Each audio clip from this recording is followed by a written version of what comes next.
This is Red Ice Radio.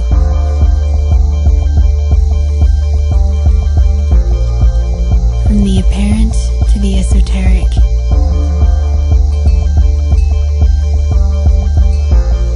RedIceCreations.com. Welcome friends, it's good to have you back with us once again. My name is Henrik Palmgren. We are coming to you from the Scandinavian Peninsula, and I hope you're doing well wherever you are in the world. We'll continue on the theme of past life regression and future life progression today and talk with Dolores Cannon, who is a pioneer on this kind of work. She's a hypnotherapist, author, and speaker with over 40 years of experience. She's also a crop circle investigator, UFO specialist, and she's authored about 15 books. She still travels the world giving lectures, and today she joins us from the road for an hour to talk about her ongoing tour and her latest book as well. Her website is DoloresCannon.com, where you can find out much more. Welcome to Red Ice Radio, Dolores Cannon. It is great to have you with us. You're obviously out traveling, you're out on the road as it were, so thank you very much for joining us. We know that it can be a hassle and a trick sometimes to get the calendar straight, so to speak, but it's great to have you with us, Dolores. How are you today? Oh, I'm fine, but like you said, we're in the middle of a U.S. Speaking tour. And so we're in a hotel room, so we're going from city to city over here before we come to Europe. Absolutely, that's excellent. You're currently in Portland. Where are you heading next, by the way, in the States, for those who are listening and might want to come and see you live, Dolores? All right, we're in Portland, Oregon right now. We have already done Washington, D.C., Boston, and Canada. And we leave Portland, we go to Palm Springs, California, and then on to Sedona. You know, that's the magic land of the Red Rocks. And we'll be done there about the end of July. End of July, and then you're heading over to Europe, obviously, later on as well, UK. Before that, you're coming to Stockholm, and we definitely a little bit later want to give out some of those dates so that people can come and look at you. How is it to travel around, Dolores? Are you getting... I guess you have done it quite a bit, it's speaking engagement throughout your life and so forth. Is it getting easier, or is it getting difficult doing it, Dolores? Oh, it's never difficult, but it's just the long plane rides is what I don't like when we're going from all the way halfway around the world. But we go all over the world constantly.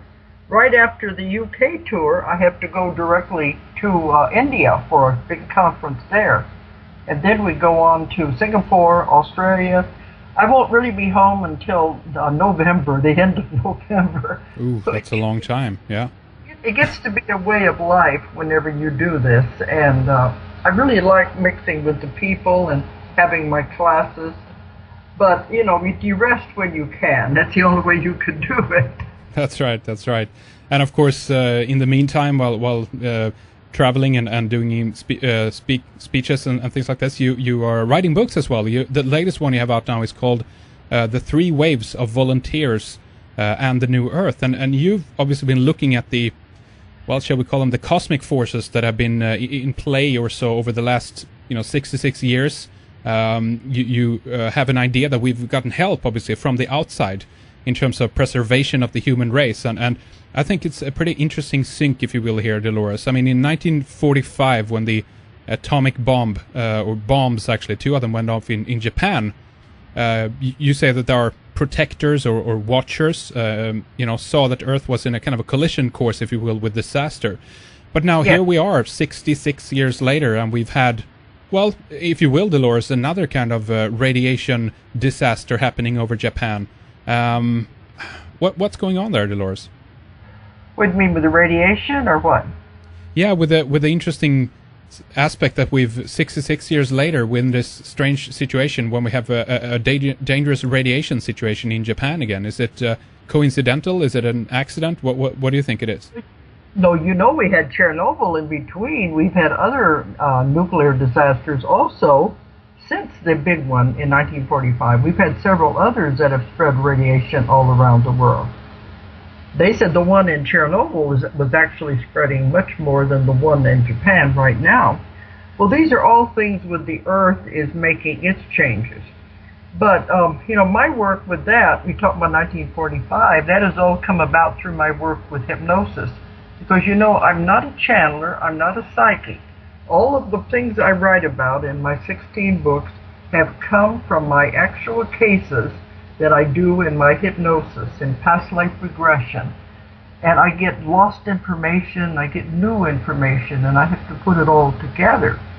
And so that's like putting a puzzle together, because I see so many thousands of people in my work. You get a piece from one and a piece from another, and that's where I've come up with the theory on the three waves.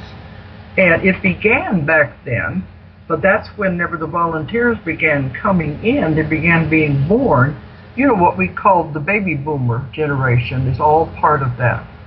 This has come about in my sessions where they'll say, we heard the call. They said, Earth is in trouble, who wants to volunteer and go help Earth? And so they volunteered to come into a human form, and although many of these have never been in a human body before. That's the problem, because they're not used to being here. They're used to being free on the spirit side, or maybe on ETs, on planets, other planets, and on spaceships. So they decided to volunteer and come help Earth in this predicament, because when the bomb was dropped, there's no way we could have handled everything that was going to happen. And the watchers, the ones that take care of us, like you said, the protectors, they knew we couldn't handle this, because there was a chance we could blow up the Earth. That's the problem. That's why they had to stop it some way without interfering, because the law of non-interference is it's a very strict law in the universe. So they asked for volunteers to come. So it's quite a complex story, but it makes sense, because I get emails and letters from all over the world, and they all said, finally, this makes sense. Because these people that have come in since 1945, they don't know what their mission is consciously. But they know on another level, they keep saying, I don't want to be here, I don't belong here, I don't want to be here, this is not home, I don't know where home is, but I know it's not here. And there's that sense of frustration. And I get many of these people feel the same way. And after they read the book, or after they hear me on the radio, they'll say, finally, I know I'm not alone. There's others out there just like me that feel lost. They don't belong here because of the violence and everything. Can you tell us a bit what kind of changes the Earth is going through? I mean, you mentioned that the Earth is in trouble, and what is some of the effects of this then? Well, you know what trouble we have. You just mentioned the radiation. But even before that, the environment problems. Now things are beginning to be paid attention to and beginning to look in that direction. But you know, back in the 40s, nobody even thought anything about the environment. And we were doing a lot to harm the Earth. But they were really worried that with this radiation, we could blow up the Earth. We weren't supposed to have atomic power at that time. We were not supposed to get the atomic power until we could use it positively.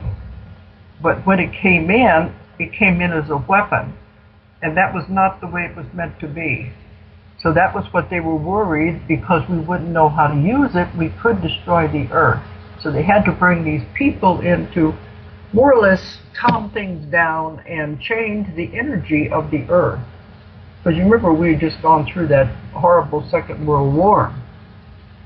That's right. So you've been looking at cycles as well, Dolores.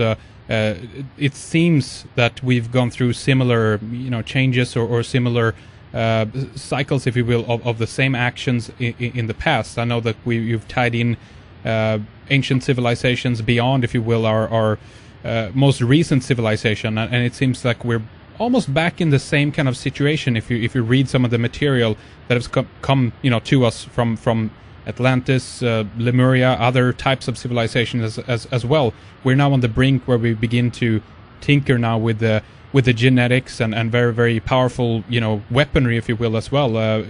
Weather manipulation technologies, things like this. So what is going on in the bigger picture, Dolores? Are we in a larger cycle of some kind? What's your take on this? Well, see, everything you have mentioned, I've written about in my books, because I had people go back to lifetimes where they were in these various civilizations that did go down. Atlantis was not the only one. That was the last one. But there were many times when we could have destroyed the Earth. And we went through these cycles before. But now they said we're at the brink again, where we could do it again.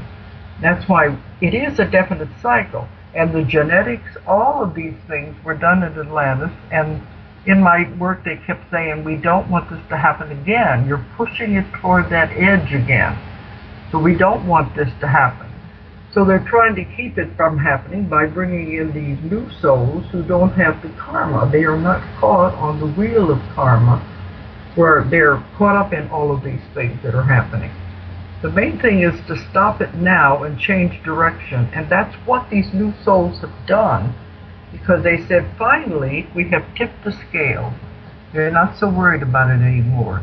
They said there's now hundreds of thousands of these new souls are here, and I call them 3 waves because they all have different characteristics. But they're here now, and we can change the world, and we're going toward a wonderful new earth. That is, all these changes are happening right now. So we are beginning to tip the scale, and we're going in a totally new direction. And that's my part in all of this, is to get the word out. Is this the reason also, do you think, that there's more people on the planet now than it probably ever have been in the past? Well, that's what's called the population question. That doesn't make any difference, because all the souls that have ever been created have never been on the earth at one time. But now they figure more and more people are here because they want to experience this. They want to go through it, and they want to help. That's why a lot of souls coming in have never been here before, which might explain part of the population question. And who is behind this then? Who has the capability to bring new souls to the planet and so forth? Is this tied to your work on the custodians, Dolores? Yes, if you've read The Custodians and The Keepers of the Garden, it talks about the ones who created us and the ones who have been watching us and protecting us since the beginning of time.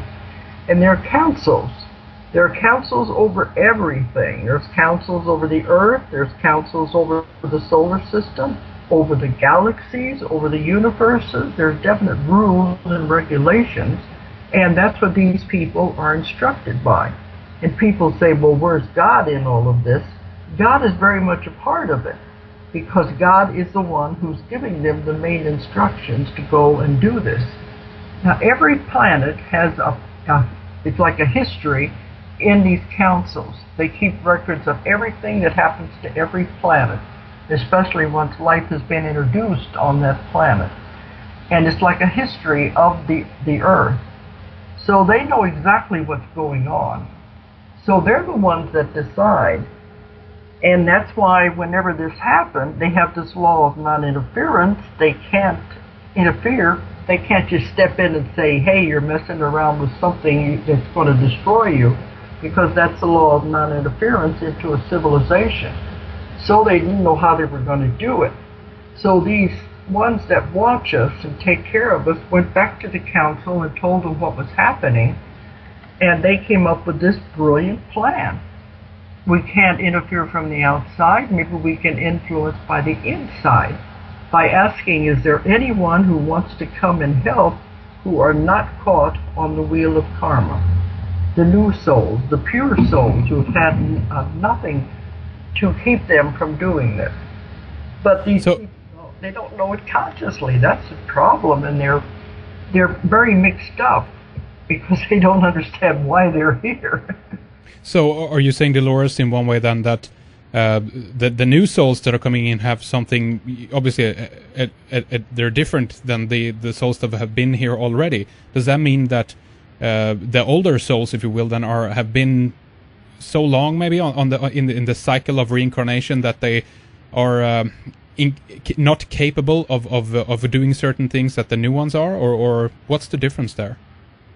Definitely. That's what I said. The older souls have been caught in this rut.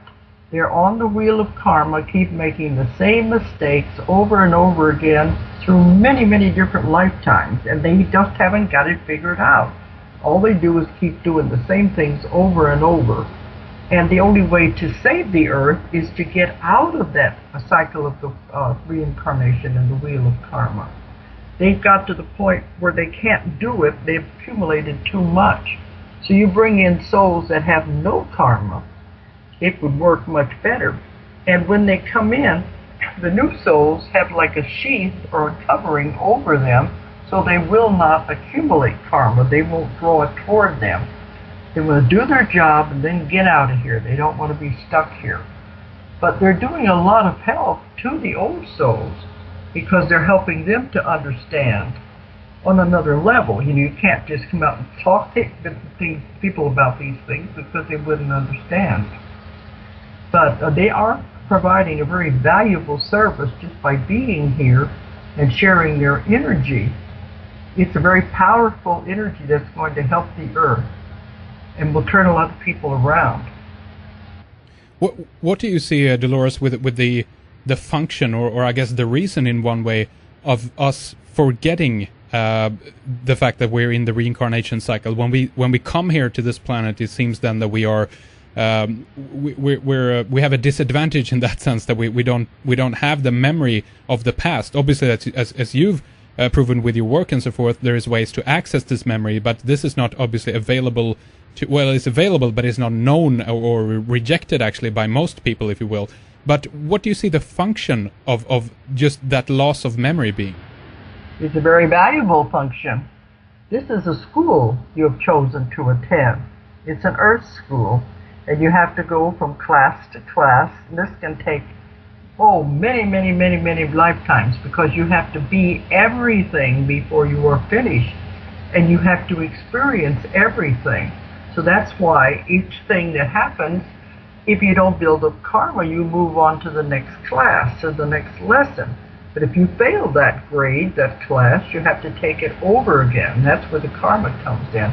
The idea is to go from class to class to finish the school and graduate, and then return to God, to the source. But it takes the average person a long time because they build up all of this karma. But I asked them one time, wouldn't it be easier if we knew why we were here, if we knew our connection with other people, our contracts, wouldn't that be easier? They said it wouldn't be a test if you knew the answers. But this is the only planet in the universe that forgets when they come in. And it's all done for a reason, because this is an extremely challenging planet. And we choose to come here to learn emotions and limitations. And they said we're the only planet where the being comes in forgetting your connection to the source, to God, forgetting the reasons why you come in. And you got to stumble back, find it out all by yourself. They said they really admire us for taking this on, because the rest of them, they remember why they're here. They remember on their planets, they remember all these things. The people that come to Earth are the ones who have been programmed to forget. They said they've been programmed with amnesia. Then let's see how they're going to do it. Are they going to be able to find their way back? That's a great advancement. That takes a master soul to be able to do that. That's why they said when you choose to come to Earth, even when the old souls, the ones who've been here a long time, when you choose to come to Earth, you're greatly admired, because it takes a very brave soul to want to go through this very difficult school. There are other planets out there that don't have emotions like we do. They don't have the strong emotions. We have free will. There are many planets that don't have free will. This is a very unusual and challenging planet, but we've chose to be here, and it's going through some exciting times right now. That's right. If we look at the wheel of karma as a graduation process, as you said, Dolores, I mean, if we then look into history, we can see that, well, subversion, wars, fighting, these kind of nonsensical, if you will, although there is lesson in those, we understand that too. But these are aspects that are occupying, obviously, people from looking into matters of our own spirit and our own soul. So the question is it all? Do you think it's all our own fault, if you will, then, that we have not managed to graduate, or is it more to the question than that? Well, it is us, because we're the ones that set up the circumstances we're going to experience. We plan it all when we're on the spirit side before we come in. We look at the life we have just left, and we get ready to come into this life, we have to see all the mistakes we've made, all the people we have hurt. We have to set up our contracts and what we're going to do. And we're the ones that create all of these things as challenges so that we can move through it. They've told me many times that everything is an illusion. It's not real anyway. But of course, we get caught up in it. It feels very, very real. They said it's just a play. It's like actors playing on a stage. And you are the director, producer, actor, and writer of the script. The only thing is the script is being written as you go along. But if you can look at it from that way, it's just an illusion, it's just a game, we can understand it a whole lot better.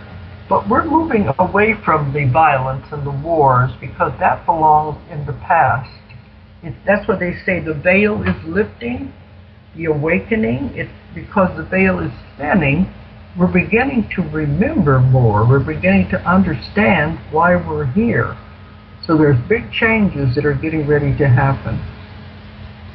So, Dolores, if we look at this this experience then as being a game, if you will, as you mentioned, there seems to be a difference to when it comes to the physical planet. That's real, and I guess that needs to be, if you will, then protected, because it's at this point that the custodians that you mentioned before are interfering. I guess you've argued as well that it's not so much from the outside, but more from the inside, of course. But here is where they draw a line. Do I understand that correct? Well, they're not interfering. They are helping by influencing to get some new souls in here who are not caught up on the wheel of karma to make a difference with their energy. If we could change the energy of the people, they wouldn't be so negative and be stuck into the violence. That's why they're coming in with a very pure energy. And many of these people have no idea that they're doing this. But just by being in a shopping mall, walking through that, or walking through a grocery store, their energy is affecting everyone that they come into contact with, and they don't even realize it. It's that type of a thing. They're doing it without knowing what they're actually here to do. I see. So, but you don't think that it's the point, if you will, then to, because this is a question of if we can learn through experience, if you will, then if that's the best way to learn something, to learn a lesson, if you will. So if we look at it again from the point of view of a planetary, destruction, do you think we would truly then learn to break this cycle if we actually experience this? Would that be the, if you will, then horribly as it is then, but would that be the best lesson to learn this? Or why do you think we're keeping on going back to this situation over and over and over again in these cycles, Dolores? You mean it would be a grand lesson to destroy the planet? Is that what you mean? Well, I mean, if we're returning in that cycle all the time, is that an idea then that we must learn the lesson, if you will? So this is supposed to happen, if you know what I mean. Well, they can't understand why it's taken us so long to learn these lessons. But that's the only time they would ever interfere. But if we get to the point that we could destroy the Earth, because that cannot be allowed to happen. And I wondered, well, what difference would it make with a small planet over here? They said, we are a small planet, and we're isolated over here in this part of the solar system on purpose, because they don't want our violence influencing the rest of the universe. But we're isolated over here on purpose, and that's why they're watching us and observing what we're doing. But if we can't destroy the Earth, because if we did, it would cause reverberations throughout the solar system, throughout the universe. It's how powerful it would be felt, and it would disrupt way too many things. Plus, it would also cause reverberations into other dimensions, where there are other cities and civilizations and people living in the other dimensions. So we cannot be allowed to get to that point that we could destroy the Earth. It would interfere with way too many things. That's the only time they could step in. And that's why they've done this before in the past. Atlantis and the other ancient civilizations, they reached that point when they could destroy the world. So they had to be taken down.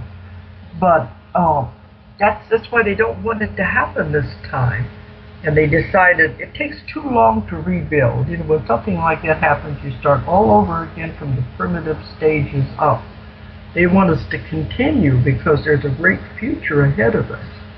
That's why they want the volunteers in here so they can help without knowing what they're doing. It's a great plan. I think it's a very wonderful plan. So in that way, the Earth is a kind of a graduation machine, if you will, Dolores, if you want to look at it from that point of view.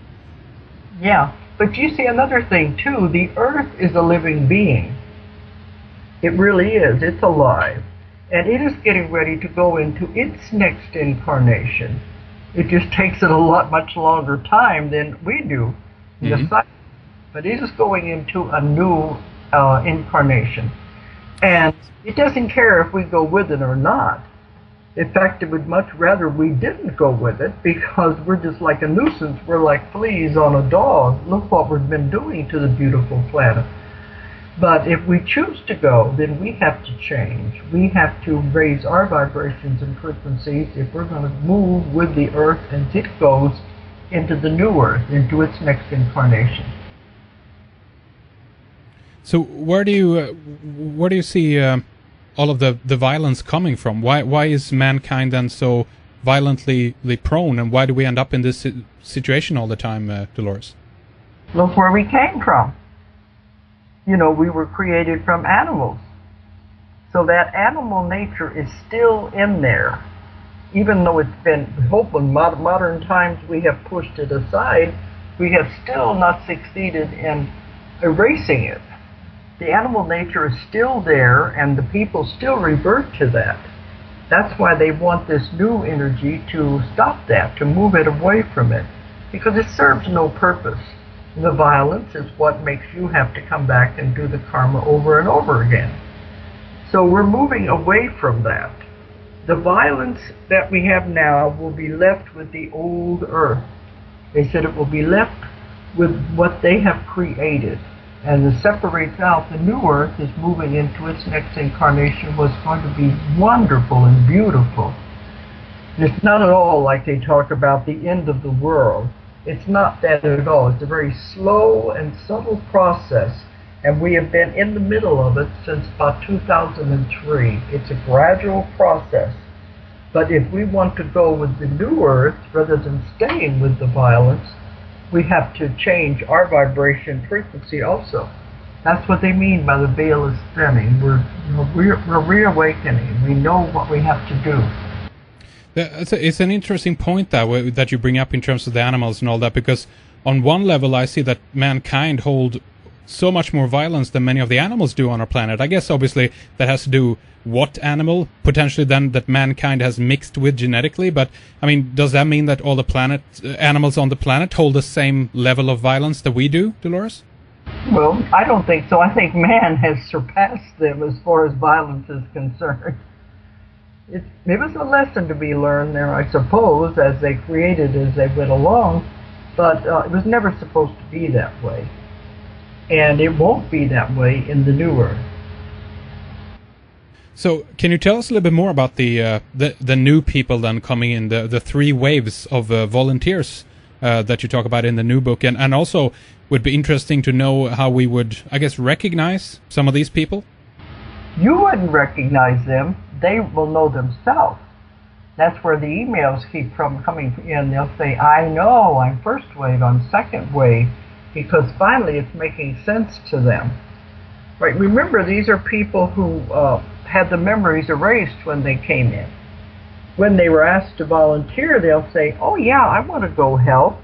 And one woman in one session, she said, I stupidly raised my hand, not realizing what it was going to be like if they'd never been in a human body, because it's all dense and heavy when they get here.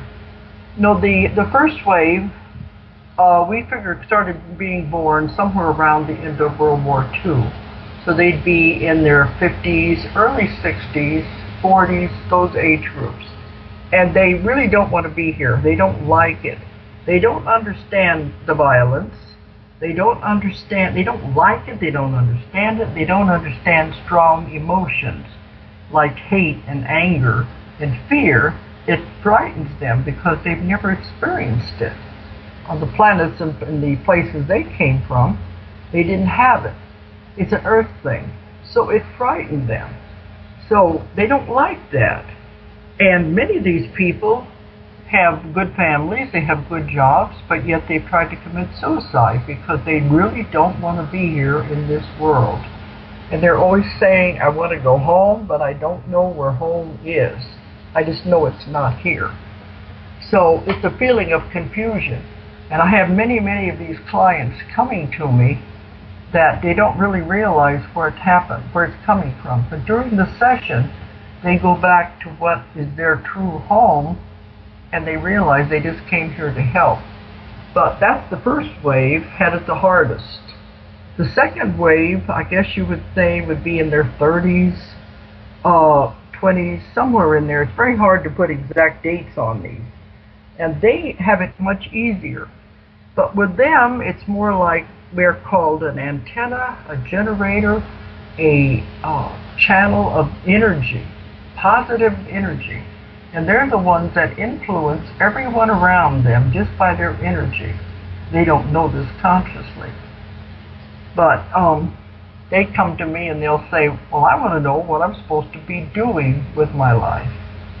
And they're told you're not supposed to do anything, you're just supposed to be, just to generate energy. But they keep saying, I want to do something.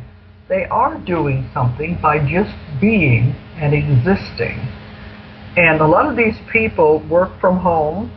They don't want to be around people, even though that's what they're supposed to be influencing. They don't like to be around people. Many of these first and second wavers don't marry, or if they are lucky enough, they'll find one of their own kind. But they don't want to have children because they don't want to create karma. And children create karma. So they all fall into this age group, this categories. But many of them work from home, and they're very happy people, even though they're loners. But I asked one time, why did the first wave have it much harder than the second wave? They said that's because somebody had to be the forerunner. Somebody had to be the pioneer and set the trail so the other ones could follow. That's why the second wave has had it much easier, following in the footsteps of the first one.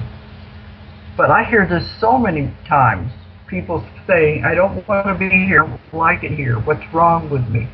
A lot of times doctors put them on antidepressants, but when they understand they're just one of these volunteers, it turns their world around. They know they're not alone. And I reckon that these are people who are coming to all different cultures and countries around the world, obviously as well. But how many do you think we're talking about in total, Dolores? Well, I've been told there's already been hundreds and thousands of these people born. So they said now they think we have tipped the scale and the world will not be destroyed because of all these souls that have volunteered to come in. So that's very good. It means we can do it.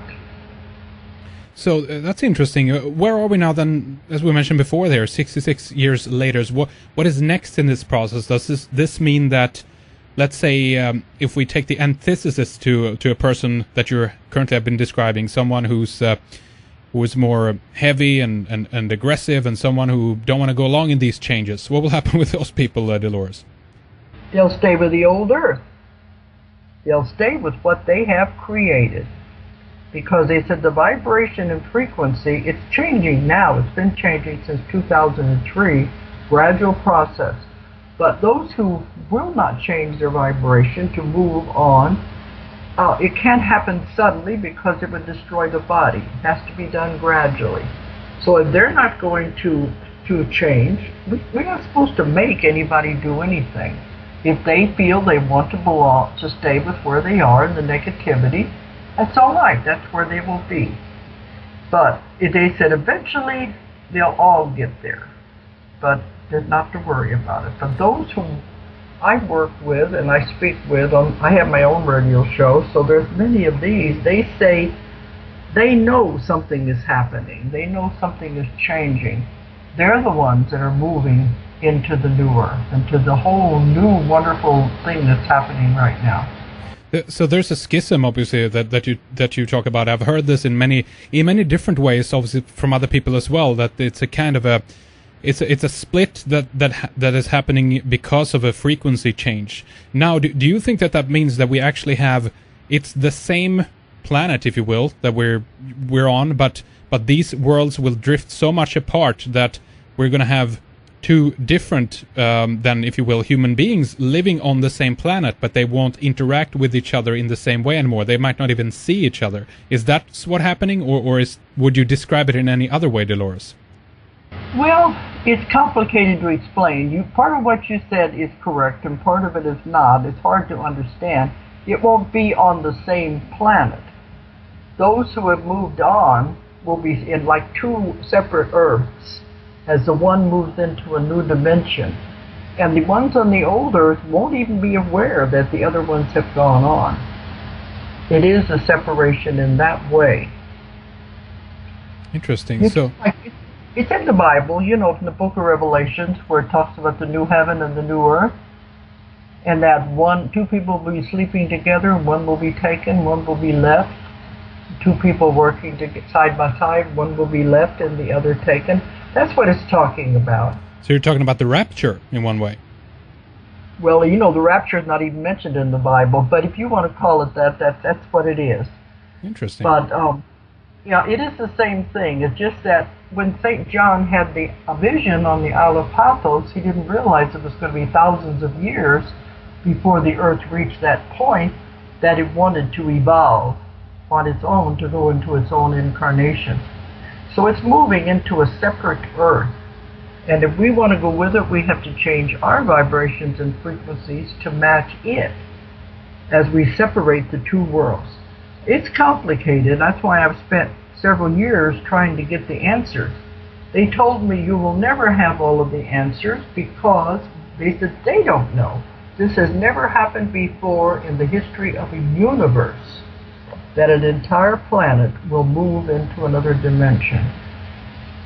We've had plenty of other guests on this program detailing many of the Earth changes that are happening, and also people have been trying to, I guess, mention that this is on the increase, and some people speculate this is natural from the Earth itself, while other people speculate that this is actually the tampering of man with the weather-changing technologies and an ever more increasing power or energy influx into many of these systems that have been built on the planet. Do you see any distinction or difference between these, Dolores? Have you heard of the potential man-made manipulation when it comes to Earth changes? I've written about all of these things. I thought I was going to say all of the above. In my Nostradamus books, which I wrote over 25 years ago, it explained all of this, that there is probably weather manipulation, there's earthquake machines, there's all of that. It is a possibility, and I've written about it many, many years ago. But that belongs with the old Earth. The Earth, see, the Earth is cleansing itself as it separates and moves.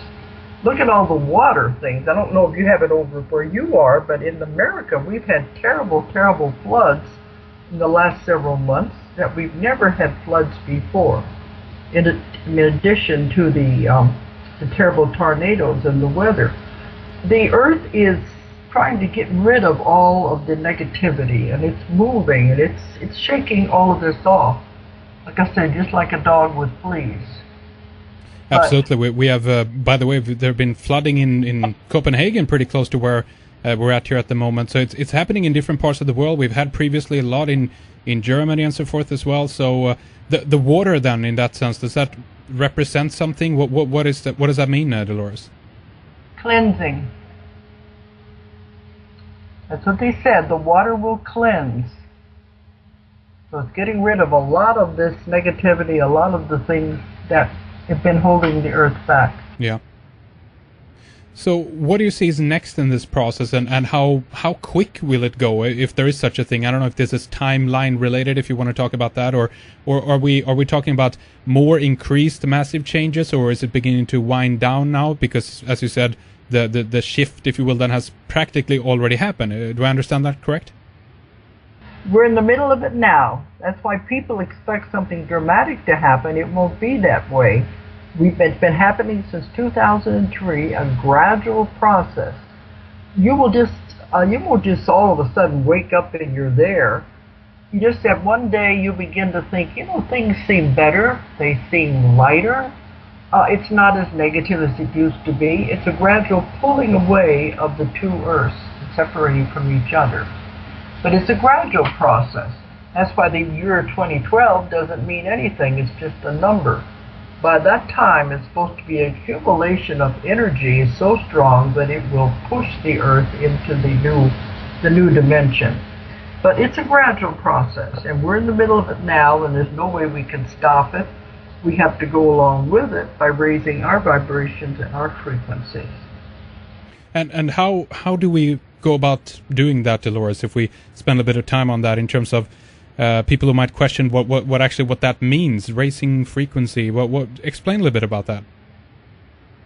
Well, one thing, it means getting rid of the ones, the new souls. Now, they're already there. The ones who volunteers, they're there to help us. The ones who want to join with this, the main thing you've got to do is get rid of old karma. Because remember, karma holds you back to the old earth. As long as you're in karma, you have to keep coming back again and again to the same place to repay the same lessons over and over again. So one thing to do is get rid of the old karma if you want to move on with the new earth. This means forgive. Forgive all those who have hurt you. So what if you had a bad childhood? So what if your parents were terrible to you? Let it go. It has no importance anymore as we move into this whole new future. So what if you have a horrible marriage? Let it go. This is very hard for a lot of people to do. You have to forgive the other person, release them, and let it go. Then if they want to stay in that negativity, that is their karma. But at least you have moved out of it. And you begin to notice a change. See, I work with a lot of people with physical problems, and this is where it comes from, holding on to the old karma. You got to let all of it go if you want to move on. It's not easy, I know, but you have to do it. Then you have to forgive yourself, because it always takes two people to make all of this work. To release the whole thing, you've got to forgive yourself also. That's one of the big deals. Then, the second thing you have to do if you want to move with the new earth and change your vibration and frequencies, you have to let go of fear. Fear, they said, fear is an illusion. Fear is not real.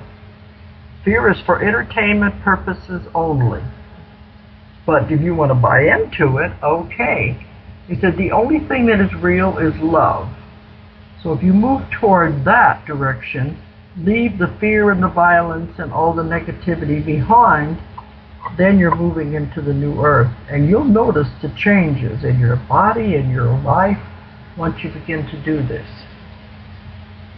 We probably have more fear being spread on the planet right now than ever before, considering how much information we have out there, and obviously with all the major news outlets out there, Dolores, spreading in most cases fearful information, if you will, in that sense. And then on top of that, we have alternative media that in many cases only focuses on that aspect alone as well. And from my point of view, then, that almost seems like it's a kind of an effort to try to keep people locked in that old frequency, in that sense, that they want to have people occupied by the, as you said, fear, the entertainment of fear, if you will, in that sense. Is there anything, don't know how to word this, is it a conspiracy behind the scenes then, do you think, Dolores, in order to try to prevent people from raising their frequency in that sense? Or is it just a side effect? Is it just a reflection of people's mentality that they cling to the fear? What do you think? Well, it's definitely a plan. It's been going on since the beginning of the Christian era, really. Look, it's all for control. You can keep the people afraid. If you can keep them afraid of moving forward, if you can keep them thinking they can't do it, you've got to depend on the government or on the church to tell you what to do. Don't think for yourself. Well, then naturally they can control you. This is why I tell people, don't buy into that fear. Ask lots and lots of questions. And then, if it doesn't make sense, well, then you can discover your own truth. Your truth may be different than my truth, but at least you will be yours that you have discovered by yourself. Now, as you said, with the internet is full of a lot of conspiracy stuff, a lot of fear things that really is not true. It's just what used to call propaganda in World War II to get you to believe something. It is fear-based. Think for yourself. I don't even watch the news. I don't read the newspapers because I don't want to program that into myself. But that's what a lot of it is. If you look at it and say, why do they keep saying this over and over again, then you begin to think for yourself. Don't buy into the fear. That's right. It's a good idea, and people need to think about that as well in terms of the fact that we get so much of the same, obviously, out there, as you mentioned, Dolores, from the media and so forth as well. But what do you see, again, then, if we look at the next few years, as we begin to round things up here for this time, Dolores, how turbulent will things become, do you think? And again, does that go back to the fact that depends on where each individual are in their own life, meaning they might have to experience dramatic changes, and that will be traumatic in most cases. It will be like, that they will go through their own little dark period, if you will, while other people might be, it might be a walk in the park, if you know what I mean, Dolores, right? Well, it's always an individual thing because that's your path, your contract, your plan that you came in to experience. But you don't have to walk that dark path if you decide you don't want to do it. That's how powerful your mind is. You realize there's another choice. You have a way of getting out of that. But you don't have to go down those paths if you don't want to do it. So it is an individual thing. And you'll find out with one individual that it influences many others until finally we have moved in a different direction. You can't control masses unless you keep them in fear. That's right. So this new Earth, is it reminiscent of an idea of a new paradise, a utopia of sorts, or is there a whole new level of intrigue and drama and beginning of other types of karmic cycles that will begin there, or how do you view the new Earth then, Dolores? There's no karma there. That's why it's so beautiful and peaceful and wonderful, because you have gone past that. You have broken through the veil. There is no more karma there. That's why you can't drag it with you. It won't exist there. But it is going to be a wonderful place, and you will have a whole new life beginning where everything is beautiful. Now, people have asked me, do I have to die to go to the new Earth? No, it's happening right now, and you will take your physical body with you. After we've been over there for I don't know how many eons of time, we will turn into light beings, because this is the next step in our evolution. But we're leaving all that negativity behind us. All right. Dolores, I want to mention your website right here, dolorescannon.com. We will have this obviously linked up on our website, redicecreations.com, so people can find your website easily from there. But many of your titles, your book titles, are available on Ozark Mountain Publishing. The website for that is ozarkmt.com. Your latest book that we've been kind of talking about here is called The Three Waves of Volunteers and the New Earth. I also want to mention some of your previous titles, Dolores. The Custodians, as we mentioned, Beyond Abduction, Keepers of the Garden, Jesus and the Essenes. Then you also have The Convoluted Universe. That's I think, so far, 4th-part series. The 4th one is going to come out in November.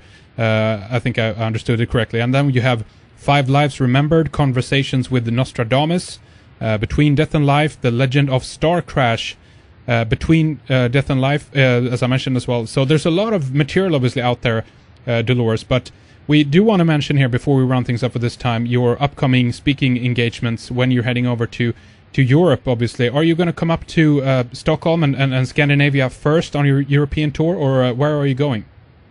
Yes, we're going to Stockholm first, and I'll be doing a lecture there and one of my classes there. And my classes are to teach people what I do, how I get this information through hypnosis. Then I go down to Dublin, and then a tour of the UK. Now, we're going to be in Dublin, it's hard to see the dates here, on August the 23rd, I think it is. All right, but anyway, I'll be in, it's called the Mystical Tour of Dublin and Newgrange. That is on the 23rd to the 24th. Then I start on the Sacred England Tour, where we'll be going to Stonehenge, Glastonbury, and Avebury, and that will be after the one in Dublin. Now, I have written about these places, and I've had a lot more information about, especially Stonehenge, that has never been published before. It's going to go into the new book, or people have gone back to the lifetimes in those places, and we've been able to get information about what they were used for. So during the tour there, I'll be lecturing on what information I have got. And the lectures at Glastonbury, you know, I go into the information that's in Jesus and the Essenes, and when he lived in Glastonbury, and when he studied with the Druids.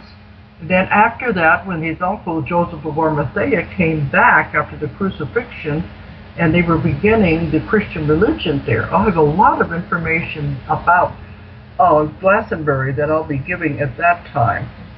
So everywhere we're going to go, I'll be supplying the information that I have discovered. And my daughter's here, but this goes on for a week or more, isn't it? We have the 2-day. Okay, we're going to have her go to. It's all on the website. Yeah, it's on the website, and tell them to locate. There's a lot to it. This is an action-packed tour that Stephanie Bell has lined up for us, and she's done a fantastic job of putting all this together. And the best, like we said, we have the links from our website, from DoloresCannon.com, and to Stephanie Bell's website. Yeah, which is Universal Mind. Where was that? Let's see. Universal. I'm sorry to be like, okay, universal-mind.co.uk, and you'll get everything you need there, and how to reach Stephanie. She's the one that's taking the reservations. And we'll be going to almost to the end of August. So it's going to be a long tour all over the sacred sites of England and Dublin. So it's going to be interesting. Yeah, indeed. We will definitely link these up as well, guys. So don't worry about that. So people can find these websites easily. universal-mind.co.uk, and then obviously DoloresCannon.com as well. But just as a finishing thought here, Dolores, some of those sites then that you're going to visit, Newgrange, Stonehenge, Avebury, and so forth. Do you think that they are from well, obviously they are from a previous civilization because we don't have a direct link to who actually built them. But do you think that they're remnants, if you will, then from the Atlantean age, if we want to, put that tone on it, or are they simply made by people who kind of were those who were starting up things in our current cycle, Dolores? What's your take on that? Well, they're very, very extremely old, and this is what I'll be talking about. It even goes back before the Atlantis. So it's a long time, and I'll be explaining what I have found for the purposes of these places are. So the ones who are exploring it now, they're close to finding the answers, but it's much, much older than they think it is. Very, very interesting. It's been great having you with us, Dolores. We really enjoyed talking with you, and obviously we hope you have a great time when you're traveling around. First now, then finishing up in the U.S. and then heading over to Stockholm, and then your tour over in England and Ireland as well. Thank you so much for your time, Dolores. Keep up the great work, and glad to have you with us. Thank you for your time. Okay, and anybody who wants to join us, contact Stephanie Bell. We'll be glad to have you. And thanks for asking me to be on. That's our program for today. Thank you for taking the time to listen. And of course, we have a lot more for you if you're interested in these kinds of topics and much related material on our website, redicecreations.com. We'll be back with John Lash up next for an extremely interesting program that you shouldn't miss on Sophia's Correction. We also have David Hatcher Childress together with Brian Forrester coming on the program to discuss the mystery of the elongated skulls. Then we have Andy Lloyd to do an exclusive program about Comet Elenin and the relationship to Nibiru or Planet X. Authors Christopher Knight and Alan Butler will be with us soon as well to talk about Civilization 1 and their book Who Built the Moon. And later we'll be talking with Joseph P. Farrell about the Grid of the Gods as well. Stay tuned to Red Ice Radio for much more of the most important radio coming your way soon. In the meantime, follow our news updates on redicecreations.com, and of course, do consider to take the opportunity to get access to our members area, where we have all the material available for you. Until next time, have a great day, take good care now, and we'll talk more soon. Bye bye.